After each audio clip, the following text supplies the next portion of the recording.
Oh, yeah.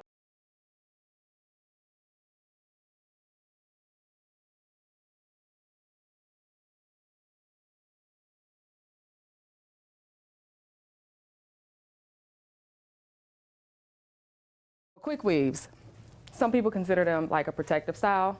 It's pretty much what you call it, because most people just like to wear weave just because they don't want to have to deal with their hair, because it's such easy maintenance. You really don't have to do much. The stocking cap just provides a shield, right? So instead of me actually molding her hair and just gluing on top of her hair when she takes this off, so my clients that's in here know about it already, when you take it off, it comes off like a wig.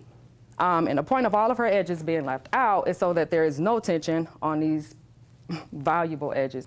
Now, anytime we're doing the cap, you always make sure the cap is cut up, because we sweat more down up in here. So if you put tracks down up in here, that makes no sense. It's coming right off, okay? So your first track should be right at the base of the stocking cap.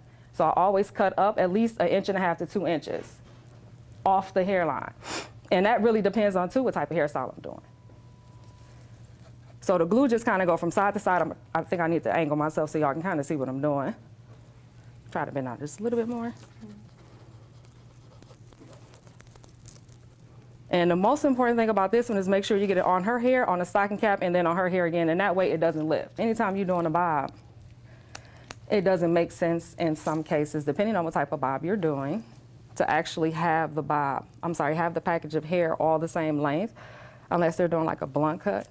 But if they're doing a shorter bob, just tell them to get a 10-inch for the back. And depending on how long they want the longer side to be, I would tell them to get a 12, 10, 14, 16. It really just depends. So I'm like halfway done with this quick weave, right? Well, her part is, if they want a deep bang, like a really big swoop bang, your part should be almost even to the arch of her eyebrow.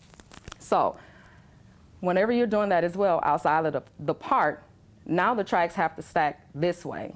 So if she told me she wanted her bang to fall off to the side, I would stack her tracks this way.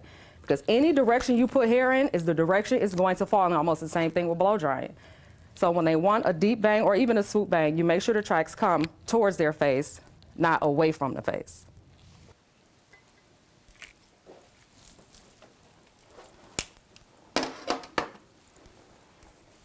So that's really what it should look like. So now we're just gonna take her outer braid down, and I'm gonna hit it with a little oil and a little flat iron. Oh, one thing about weave, you never put oil on weave. That is like death to weave. Okay, the drier weave looks, the more natural it looks, because our natural hair is dry. Was that good, John? Awesome. Thank you very kindly.